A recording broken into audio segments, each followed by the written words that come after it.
सागर बाबा चला फ्रेश व्हा. तुमच्या आईने आज तुमच्यासाठी खास बेत केलेला आहे. नाही मला काही खायला नकोय.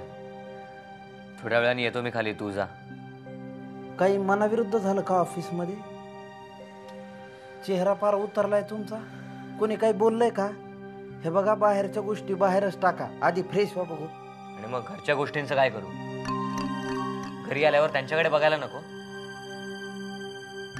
कुणाबद्दल बोलताय तुम्ही? ती विनी रे.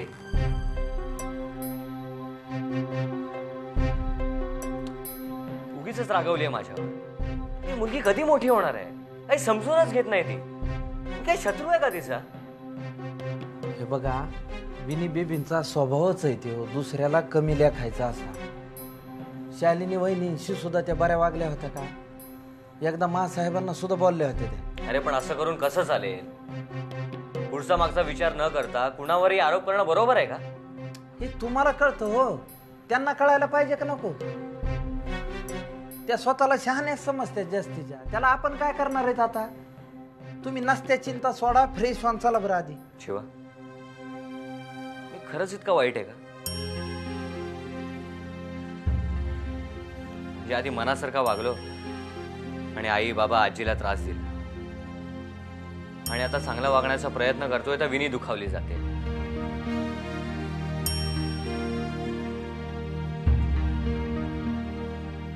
सागर बाबा तुमच्यावर फार मोठी जबाबदारी टाकलेली आहे मासाहेबांनी. मोठ्या जबाबदारीनं ऑफिसचं काम दिलंय तुमच्याकडे. तुमच्या कुठल्याही वागण्यानं त्यांच्या विश्वासाला तडा जाऊ देऊ नका.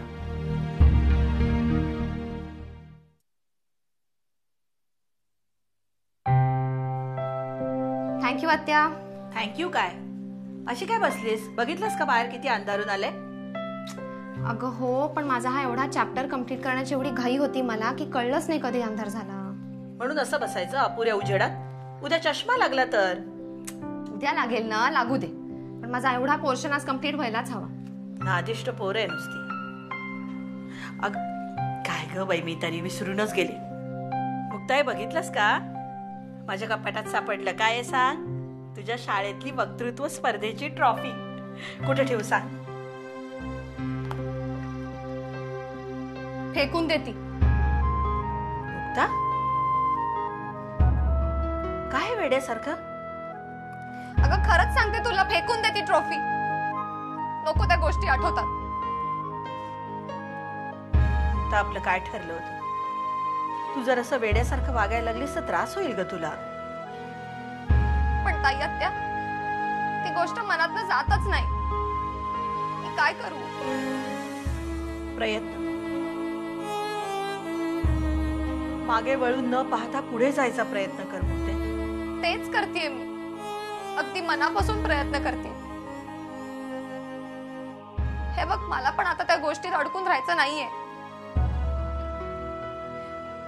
अगं पण आठवण झाली ना की अंगाचा नुसता भडका उठतो. असं वाटतं एका क्षणिक आनंदासाठी त्यांनी माझं आयुष्य उद्ध्वस्त केलं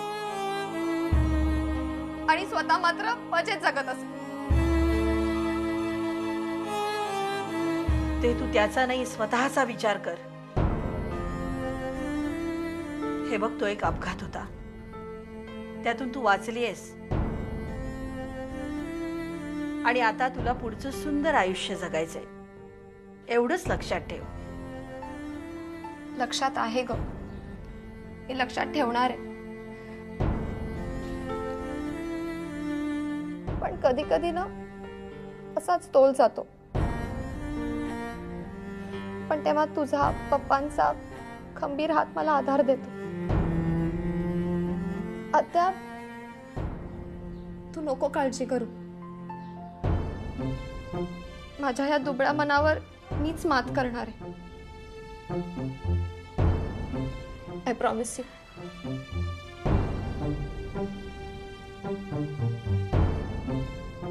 मा तुम्हीच सांगा, प्रत्येक व्यवहार करताना आम्हाला दिवाकरची परवानगी घ्यायला हवी का? नाही, प्रत्येक व्यवहार करताना नको ना, पण 50 लाखासारखी रक्कम जेव्हा तू मागतोस तेव्हा ती तुला का हवे हे विचारण्याचा अधिकार मला आहे.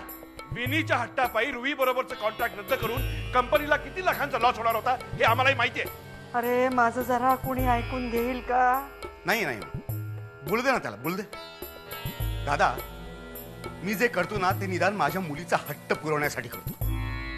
तू काय करतोस? हा? कुठच्या तरी बाईवरती उधळण्यासाठी मी पैसे घेत नाहीये. तोंड सांभाळून बोल दिवाकर. का? काय चूक काय बोललो मी, सांग ना. काय संबंध काय रे तुझा आणि तिचा? काही नातं असेल तर सांग ना स्पष्टपणे. घरी आल्यावर प्रत्येक प्रश्नाला उत्तर द्यायला आम्ही काय शाळेतला मुलगा नाही आहोत. पद्माकर, आणि तुला उत्तर द्यायला मी निश्चितच बांधलेलो नाही आहोत. अच्छा, म्हणजे तुला वाटेल तसे पैसे काढून घेतेस आणि आम्ही फक्त बघत बसायचं? नाही, मला हे मान्य नाही. मा, आता दिवाकर हे वागणं आम्हाला मान्य नाही. पद्माकर, नाही नाही, आम्ही तुम्हाला आधीच सांगितलं होतं वाटणी अटळ आहे. बस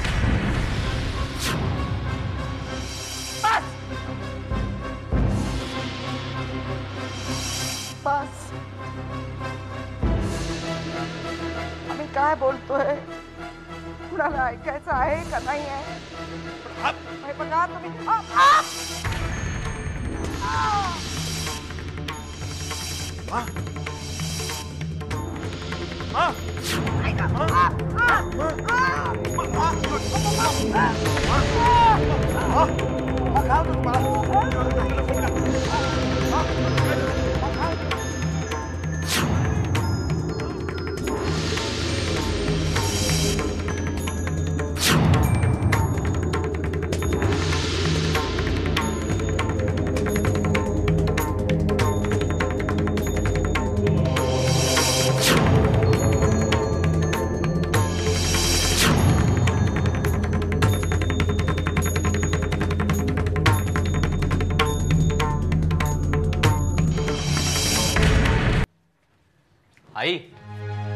आई पण आजी आता हॉस्पिटलमध्ये आहे म्हटल्यावर आपण. अरे पण त्या आयसीयू मध्ये आहेत. अशा वेळेला सगळ्यांनी एकदम जाऊन गर्दी करण्यात काय अर्थ आहे? पण आजी इतकी. ना काहीही होणार नाही. माझा देवावर पूर्ण विश्वास आहे. सगळ्या गोष्टी देवावर सोपायच्या का? सागर, आयुष्यात अनेक वेळा असे प्रसंग येतात जेव्हा ईश्वर सगळी सूत्र आपल्या हातात घेतो. अशा वेळेला त्याची मनधरणी करणं एवढंच आपल्या हातात राहतं.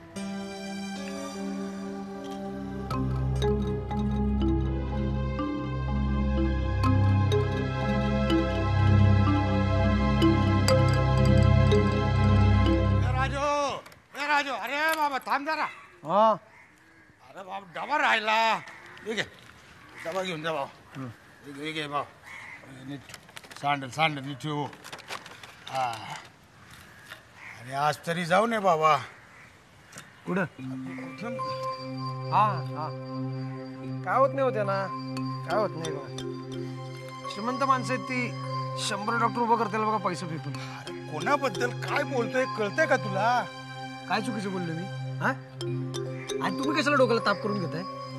तुम्ही काळजी करून काय होणार आहे? अरे बाबा 2 वेळचं जेवण त्यांनीच घातले ना आपल्याला खायला. 2 वेळचं जेवण आणि त्याबद्दल काय कमी राब?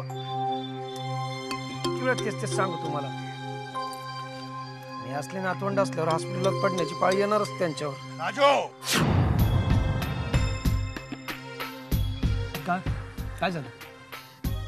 अरे बाबा तू कोणाबद्दल काय बोलतोय कळतंय का तुला? व्यवस्थित कळतंय मला. ज्याचा गुन्हा स्वतःवर घेऊन सजा भोगलीत ना ज्याच्या करता, त्या सागर रावाचं नाव घेऊन त्यांचा मित्र आलता त्याची कोरी करकरीत गाडी घेऊन रंग गाडायला. मग अरे मोठ्या माणसांची मोठी कामं असतात बाबा. अरे मला एक गोष्ट कळत नाही, तुला त्रास कशापायी होतोय?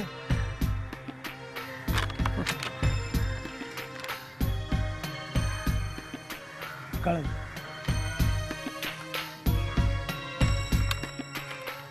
त्रास मला नाही, त्यांना होणार आहे.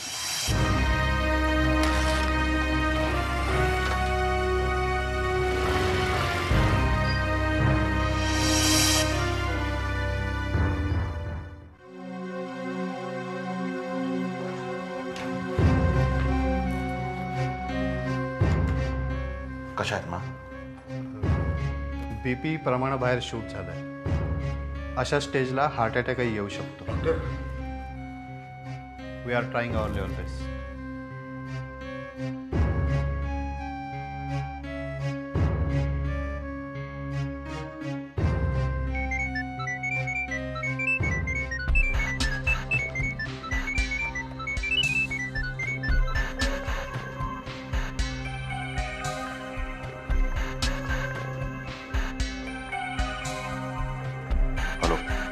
कधी येणार आहेस? मी आणि विदूला कधीपासून तुझी वाट बघतोय. वैजू,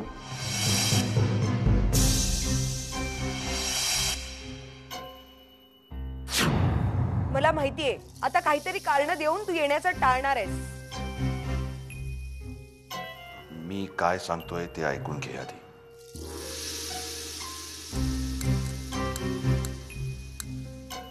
मी इथे हॉस्पिटलमध्ये आहे. हॉस्पिटल? मांना अचानक बरं नाहीसं झालं. त्यांना ICCU मध्ये ऍडमिट केलेलं आहे.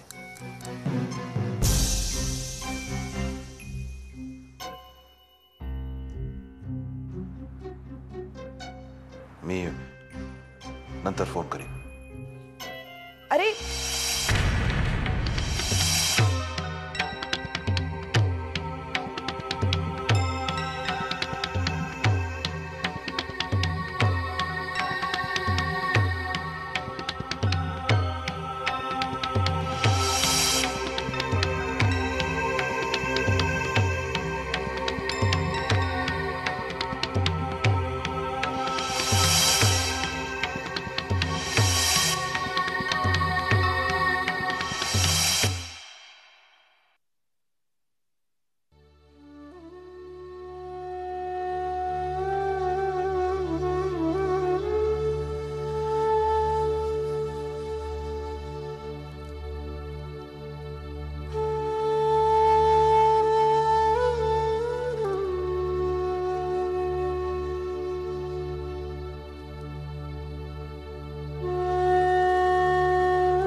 हॅलो. मुक्ता, मी सागर बोलतोय. बोल सागर. पप्पांना देऊ मी? नाही, नको.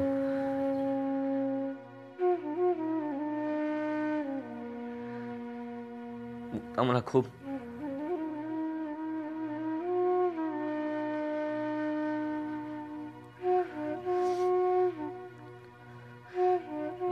मला खूप अस्वस्थ वाटतंय. खूप एकटं वाटतंय मला. सागर, तू कुठून बोलतोयस? मी घरनंच बोलतोय. डोंट वरी.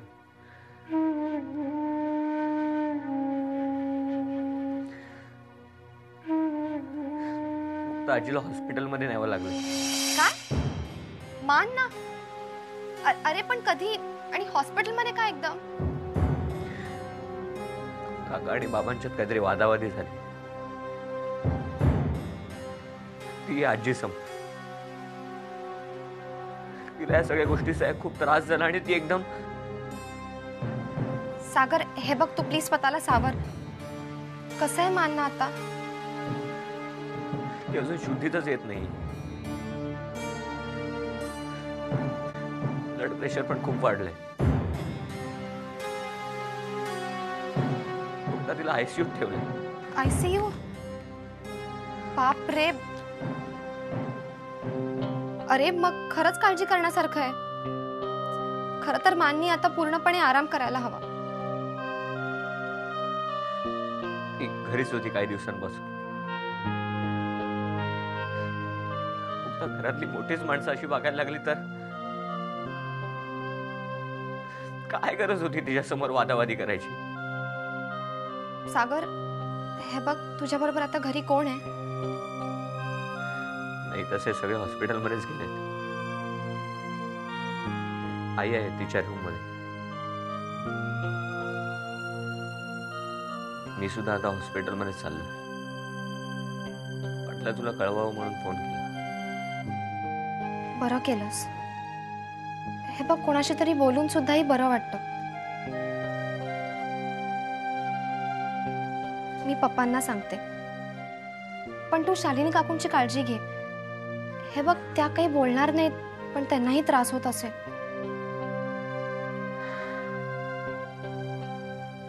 ठीक आहे.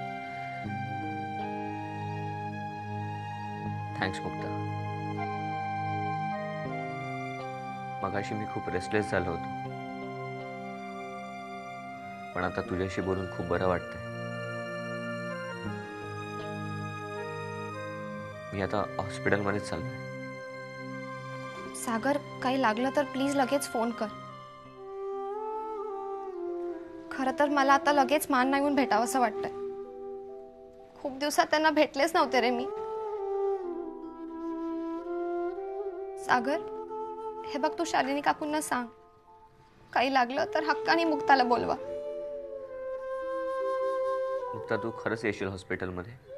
अरे, मानसाठी आणि काकूंसाठी मी कधी कुठूनही येईन धावत. Thanks Mukta. Thank you very much. Bye. Take care Sagar.